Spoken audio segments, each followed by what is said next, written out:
عاملين ايه النهارده؟ بقى غيرت المكان شويه، قلت ممكن ده يكون احسن شويه وافضل. النهارده هنتكلم عن حاجه مهمه جدا، وهي قدوه الاباء. يعني ايه تبقى انت قدوه لابنك؟ نطلب من ولادنا ان هم يكونوا احسن واقوى وانضف واصدق، واحنا اصلا ما بنعملش باللي بنقول عليه. اختيار شريك حياتنا او شريكة حياتنا، وطبعا انا مؤمنه دايما بان مش كلنا ينفع ان احنا نتجوز لاسباب كتيره جدا، ومن ضمنها التربيه والسلوك. دلوقتي بقينا بنشوف ناس كتير جدا تحس ان هم مش متربيين، وبقى الموضوع بزياده جدا. مش واحد ولا اتنين، لا، انت ممكن تبقى في الدايره اللي انت فيها في 10 من 15 واحد سلوك غلط، تعبير غلط، حسد، غل، كراهية، مش عايز يشوف حد أحسن منه، ما بيعرفش يعمل علاقات، ما بيعرفش يعمل صحاب، بيشتم كتير أو بتشتم كتير، سواء بقى في اللبس، في كل حاجة، في الشخصية، في كل حاجة. السبب هنا أو العامل اللي احنا غافلين عنه مش مركزين فيه هي التربية، اللي هي أصلا أساسها أب وأم. الأب والأم دول برضو لازم بيبقوا اتنين عارفين كل الصح والغلط، اللي ينفع واللي ما ينفعش. بالتالي لما بييجوا يتجوزوا ويخلفوا بينقلوا القيمة اللي هنا والقيمة اللي هنا في أولادهم.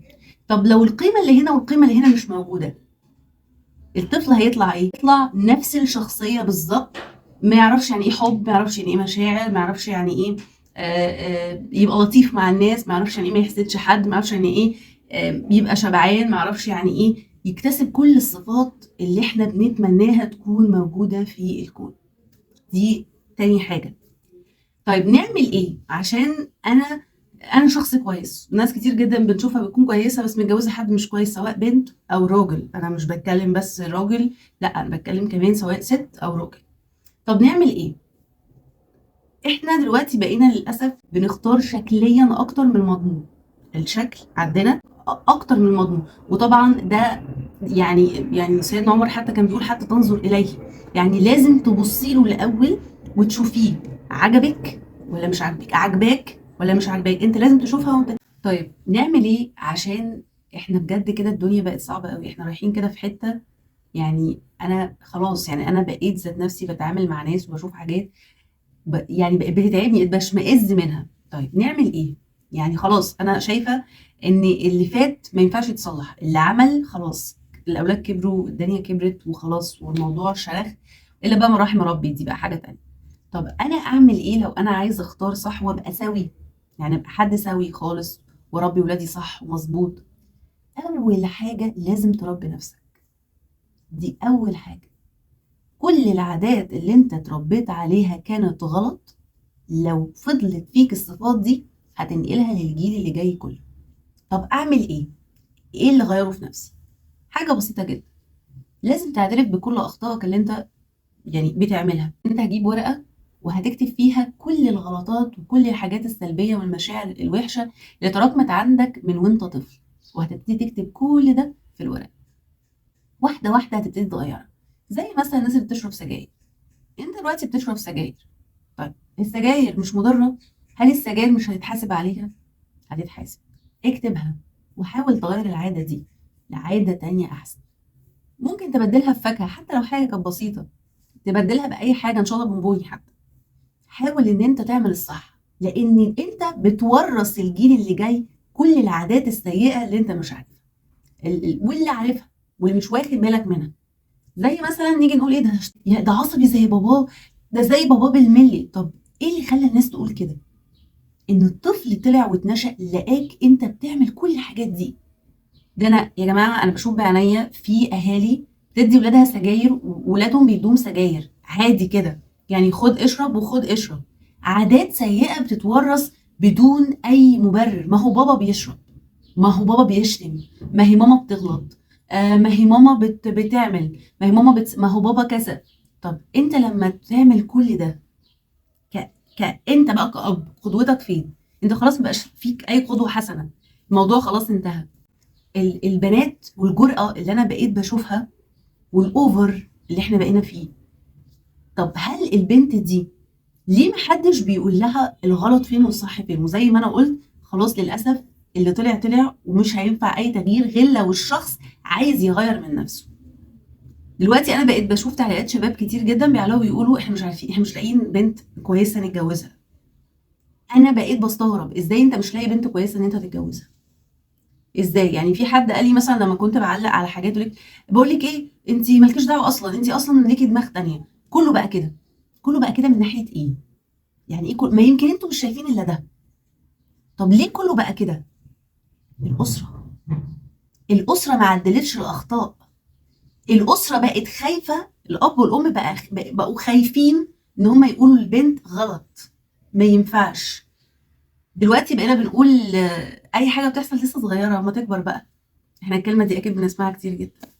وده بدايه الغلط، ان البنت تعتبر ان الاخطاء او الحاجات اللي ما ينفعش تحصل هي عادي ان هي تعملها لان هي لسه صغيره. فبيكبروا البنات على كده او بيكبروا الولاد على كده، ان دي عادي، ان هي لسه صغيره فهي تقدر تعمل اي حاجه. طب ما هي هتكبر على نفس الكلام. لما تيجي تكبر شويه تقولك مش مشكله بس لما تتجوز، لما تتجوز بس هي هتعقل وكده. انا بقلد الستات بالظبط اللي بيتكلموا.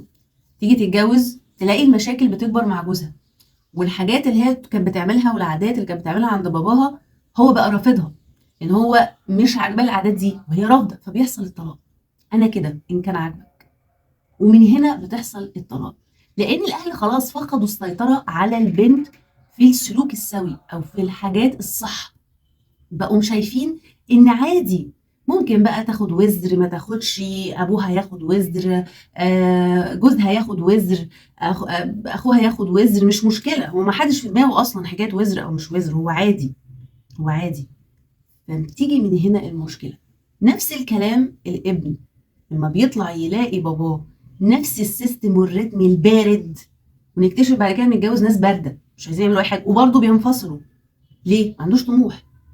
طب انت لو جيت بصيت على اهله هتلاقيهم برضه ما عندوش طموح، الا من رحم ربي طبعا. يعني الا من رحم ربي طبعا. في ناس بتطلع بتبقى شايفه ان في مشكله، فبتبتدي ان هي تقول لك لا انا هتغير، انا هبقى احسن. ده مدرك ان عنده مشكله. طبعا احنا بيوتنا كلها فيها مشاكل، محدش خالي من المشاكل، بس في دايما شخص يطلع مدرك ان في مشكله ولازم تتحل، او انا مش هطلع شبه فلان، او مش هطلع اعمل العاده اللي بابا بيعملها، انا مش هطلع زي ماما كذا، انا مش هطلع. وفي ناس للاسف ما بتدركش المشكله وبتفضل معاها لحد ما بتتورث. وده احنا بنشوفه كتير. نشوف الاب اللي هو بابا ما ساعدوش بيعمل لاولاده، ده بنشوفه. وفي بابا ما ساعدوش يقول له انا مش هساعدك، انا ماليش دعوه، كل واحد يعمل اللي هو عايزه محدش يساعدني. في ده وفي ده. طب ده بيساعد ليه؟ ممكن يبقوا اخوات على فكره، يعني ممكن يبقوا اخوات كمان. طب ليه ده طلع كده وده طلع كده؟ ده مدرك ان لازم يساعد عشان هو اب، ومش عايز يكرر غلط ابوه عمله معاه وحسسه بحاجات مش كويسه. التاني عمل العكس بالظبط، عامل زي التوأم كده بالظبط، واحد في مكان، واحد بيعمل حاجه وواحد بيعمل حاجه. التاني قال لك لا انا ما ساعدتش وعشت حياتي تعيس. برضه هم نفس الكلام، عايزين يعيشوا تعصى براحتهم، عايزين يفرحوا براحتهم، انا ماليش دعوه.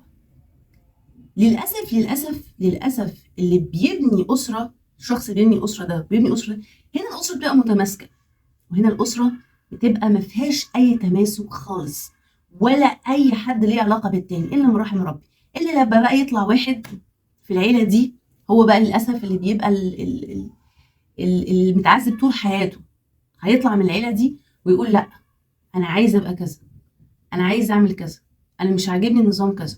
ده بقى هيفضل يحارب طول حياته عشان خاطر يوصل للنقطة ويعرف يعمل الأسرة اللي هي المتماسكة المثالية اللي في الناحية التانية.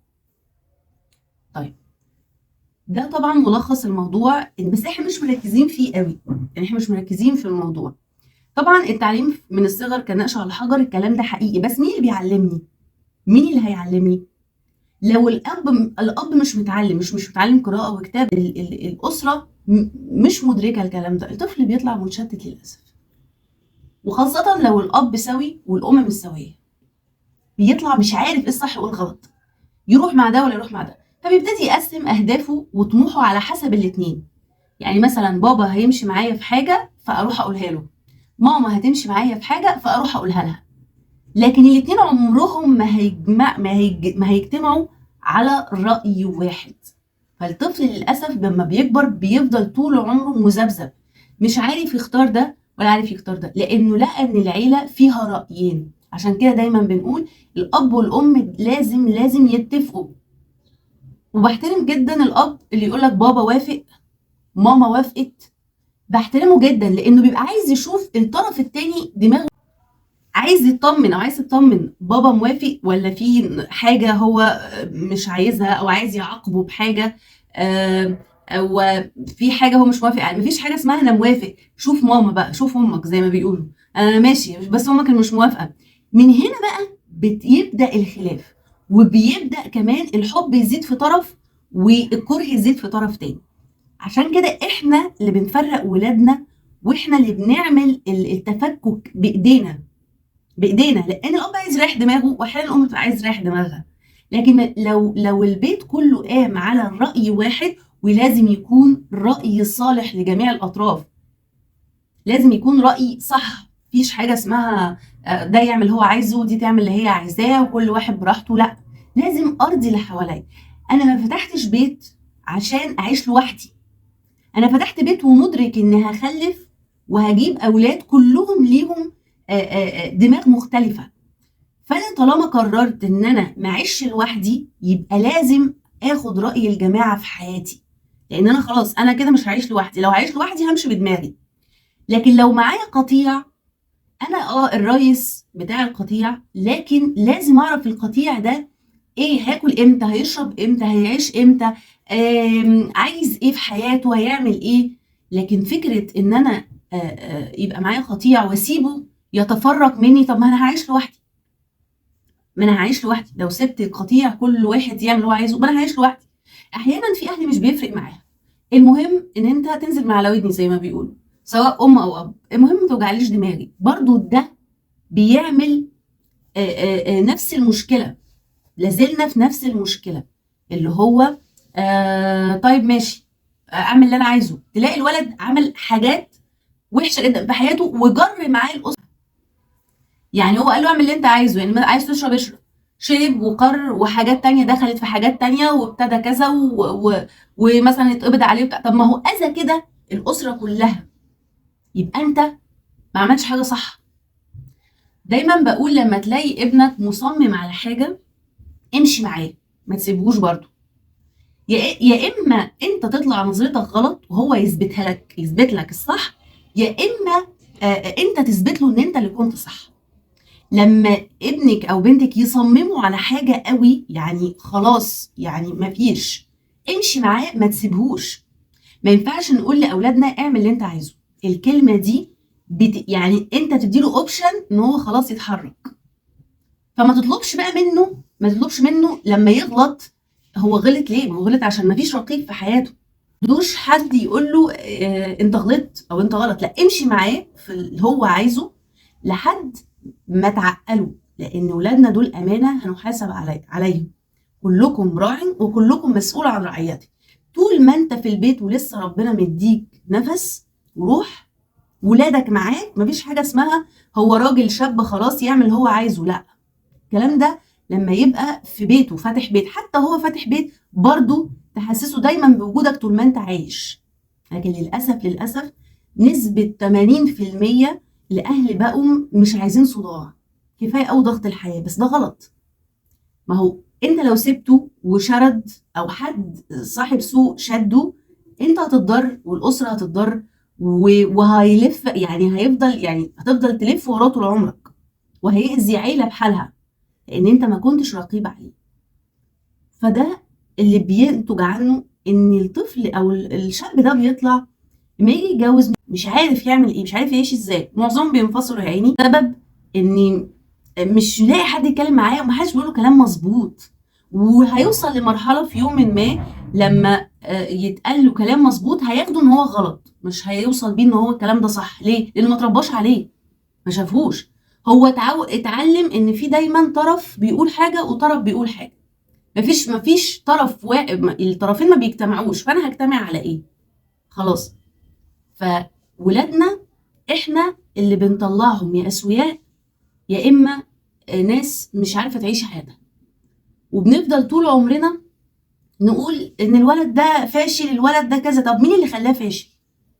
يقولك هو خلقة ربنا. لا، ربنا اداك حتة عجينة حتى لو كان فيها مشكلة، انت المفروض تقومها وتقيمها وتصححها، لكن مش تسيبها وتجيب غيرها مثلا تقولك ده خلاص، ده الولد ده كذا، احنا نجيب عيل تاني بقى. مفيش الكلام ده. كلنا مش زي بعض، بس لو اتبنى فينا اساس الصح والدين والتعليم السليم هنطلع كلنا كويسين. لو حد عقب علينا من واحنا اطفال وعرفنا الصح من الغلط والحرام من الحلال، مستحيل النشأة اللي احنا هننشأها دي نطلع منها ناس مش كويسين. لو اتعلمت من وانت صغير ان تحب لاخيك ما تحبه لنفسك، عمرك ما هتطلع اناني. لكن الطفل للاسف بيتولد بيلاقي تيك توك ويلاقي فيسبوك ويلاقي باباه بيقاطع مامته بيخاصمها وبيضربها وبيروح يقعد هنا شويه وبيقعد هنا شويه، ومشاكل كتير. ما بقاش فيه تربيه.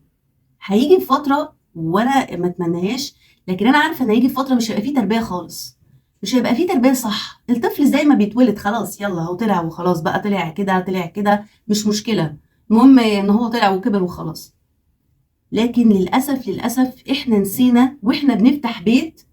انا رايح افتح بيت عشان خاطر انا عايز يبقى ليا ذريه صالحه، ولما اسيبها ابقى عارف ان انا سايب ذريه بيحبوا بعض، عارفين الحرام من الحلال، عارفين الصح من الغلط، لان انا هتحاسب عليهم. وهرجع اقول تاني، كلكم راع وكلكم مسؤول عن رعيته. كم حد ما بقاش بيقول الجمله دي ولا بيسمعها اصلا ولا يعرف عنها حاجه، ولو ممكن قلتها له يعترض، يقول لك انا مالي، هو خلاص كبر، هي خلاص كبرت. الكلام ده كله غلط. الكلام ده كله غلط، وستحاسب. حتى لو الابن عمل حاجه خطأ وانت عارف، هتتحاسب ان انت عارف وما قلتلوش ده غلط وما عدلتش عليه.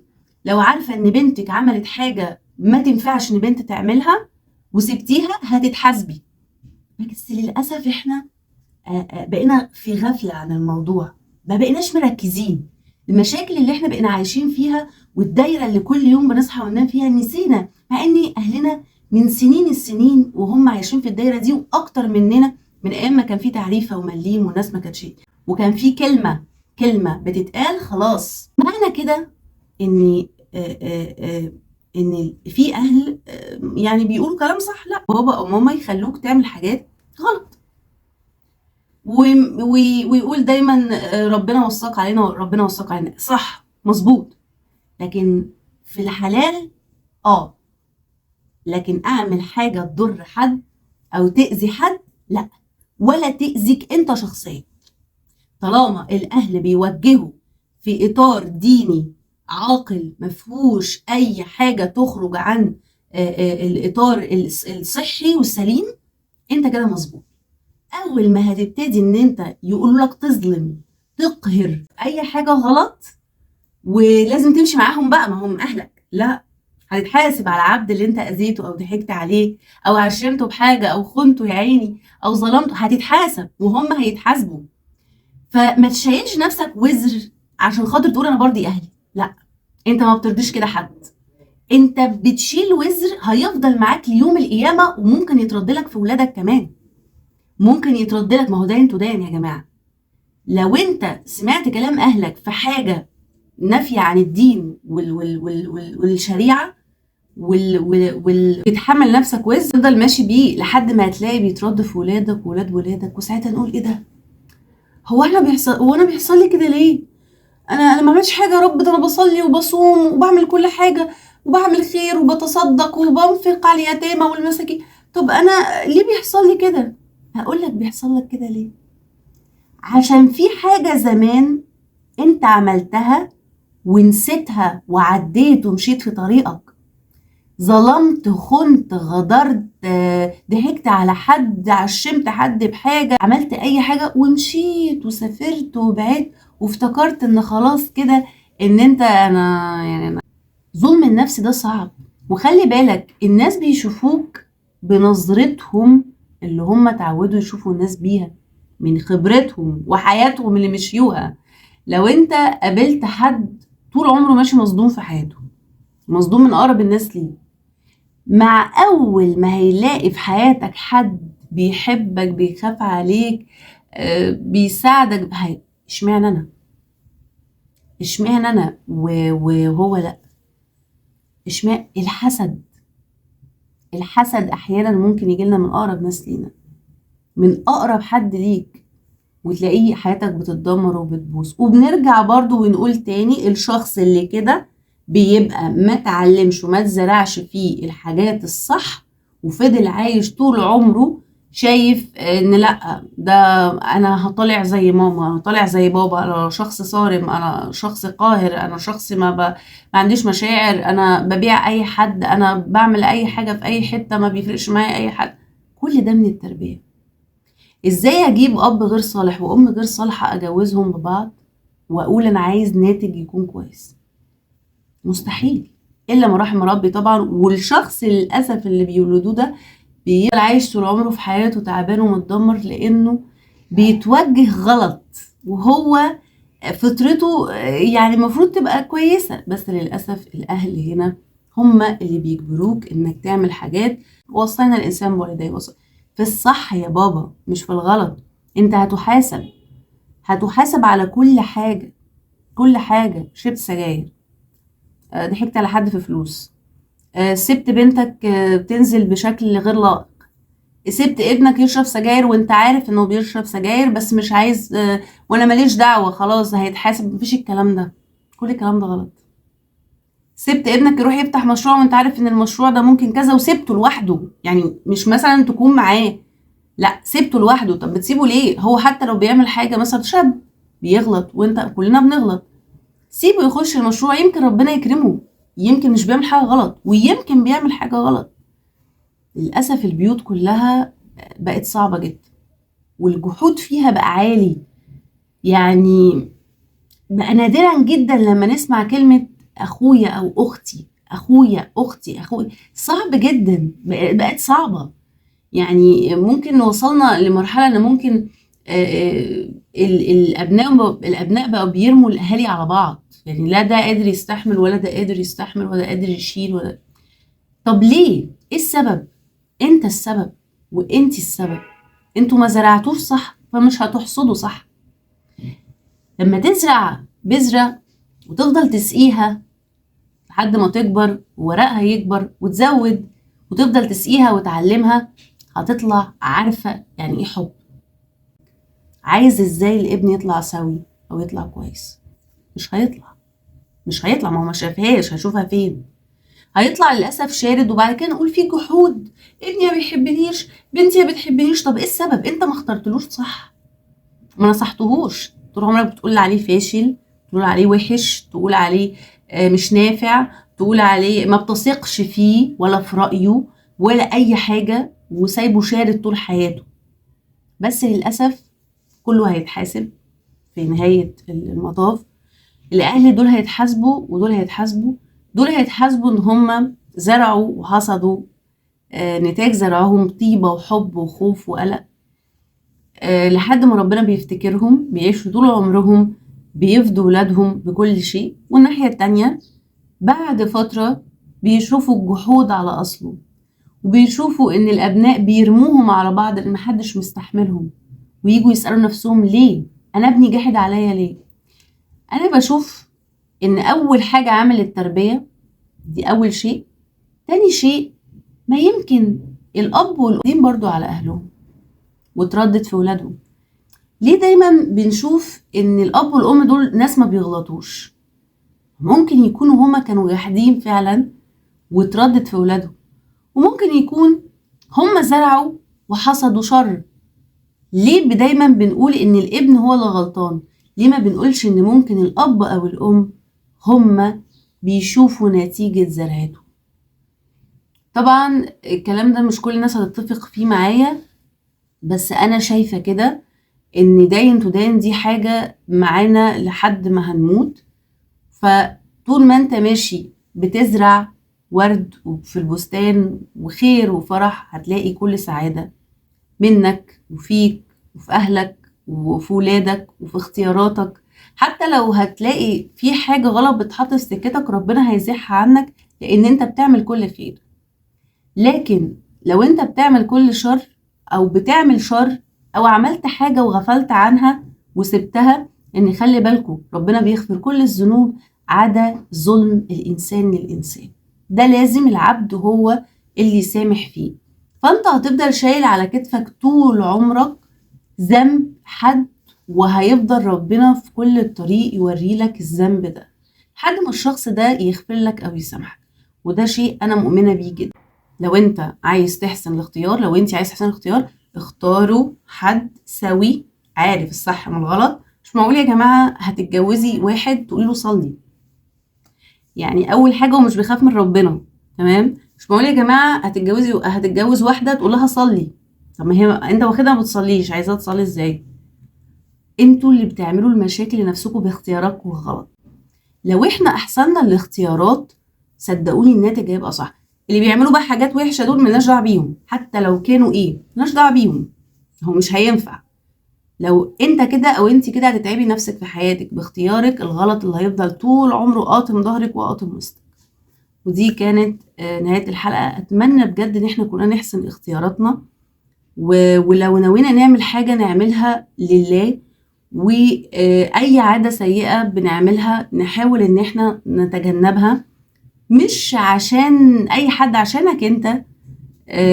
بالذات الاب والام ناويين يتجوزوا ويكونوا اب وام، ارجوكوا خلوكوا صالحين واعرفوا الصح من الغلط عشان تربوا ولادكم كويس ويطلع المجتمع فيه ابناء كويسين. بشكركم جدا ومستنيه